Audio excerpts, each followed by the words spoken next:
What's up, founders? It's Steve Aiken here again. I got a couple more book reviews today. These are my 3 favorite books on doing the work. Now, this is a tough topic of conversation.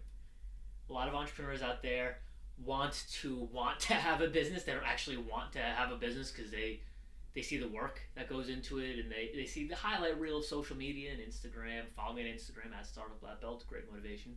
They see the highlights on Instagram and Facebook and Twitter, and they say, oh, cool, this is what it's like to run a business. You get to drive around Lambos and Maseratis, and there's big stacks of cash lying around, and you just sit around for an hour a day and have an interesting thought and project it out there, and millions of dollars come in. Well, they don't realize what it's like in the beginning. They don't realize what it's like when you're starting, or even when you're running a business, that it's work.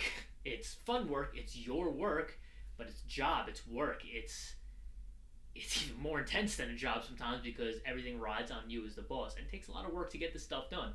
So these are 3 books to kind of crush your inner entrepreneur and get you motivated to do the work and understand what it's like to do the work.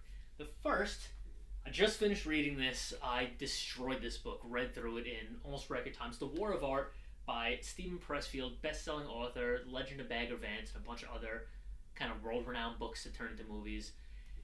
This book right here is full of 1 or 2 page chapters, really easy to digest, really easy to rip through, about the things that drive us as creatives. Even if you're like the CEO of a construction company, you're still like, yeah, building stuff might not be that creative, but yeah, it is. Building stuff, engineering, architecting, running a team, making sure people organize and work well and synthesize well together, like herding cats, that's an art. That takes creativity, and you might not understand it or realize it, but your creative mind has to work.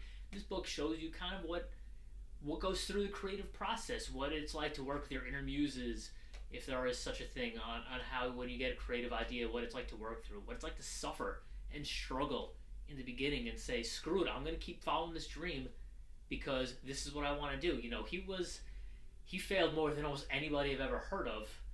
Probably because a lot of people don't talk about how much they fail when you're starting a new enterprise. But he talks about his failures, and they're real. They're real and they're serious, and that's what it takes, man. That's what it takes to be a creative, to be a successful executive and entrepreneur. Next up, we have another great book by another great writer. It's On Writing by Stephen King.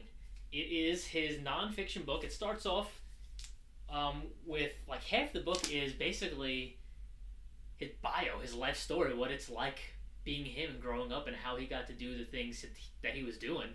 And it's pretty solid, man. It shows you that sometimes you're just born with this vision, with this dream, with this need to do something bigger with yourself. It could be, his was writing. Some people do with acting. Some people do with film or photography, or, you know, some people like the Bezos of the world, they just wanted to build something gigantic, build something legacy. They wanted to change the world. The Elon Musks of the world. They wanted to have these crazy ideas and just their dreams to see them happen.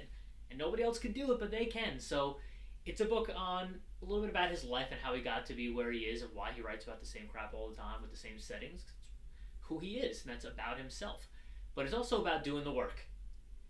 His job is writing for like 4 to 6 hours every single day, 7 days a week. The dude writes about anything and everything. When he's not writing, he's editing or brainstorming about books. That's why he's so prolific as an author. He's prolific because he has non-stop schedule of writing. He's writing book after book after book, and funny how a lot of them become bestsellers and how he's so remarkably successful. When you put out 50 books, 10 of them are probably going to be bestsellers if you're going to eventually get better at it, even if you're not good at that in the beginning. But he was writing for years and years and years before he even got his first book done.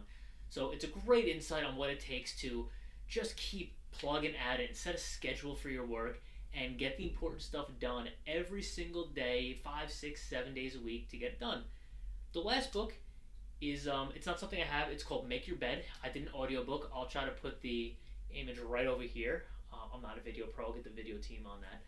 But it's by a retired admiral, and it's phenomenal about how you just have to do the damn work, right? You make your bed every single day, because even if your day is a failure, even if everything went wrong, even if everything bombed all day long, at least you got a nice, clean, crisp bed to get into at the end of the night. You don't have to do or worry about that.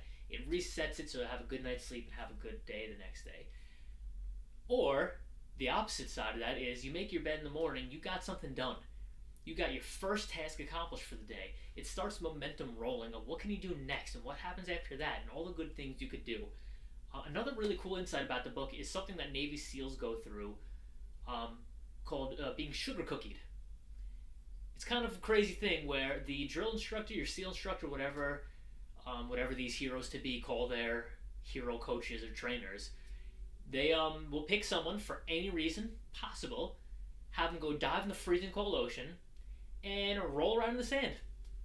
Really get it all up in there, get it down, put it everywhere, every corner, crack, crevice of their body, until they look like a sugar cookie. And the reason behind this is sometimes life gives you sugar cookie. You gotta learn how to deal with it and still perform. They'll do this and they still gotta run their miles. They still gotta do the drills. They still gotta climb through the muck and mud and clean their weapons and do all the crazy crap that SEALs do in training. And they still gotta do all this stuff as a sugar cookie. So, great kind of metaphor of life sometimes. Sometimes life just makes you a sugar cookie for a day, right? Sometimes everything just goes horrible. Still gotta perform. People still looking after you. People still figuring out, leaning on you. You need to be at your best all the time. So those are my 3 books for doing the work. I'll put links in the description.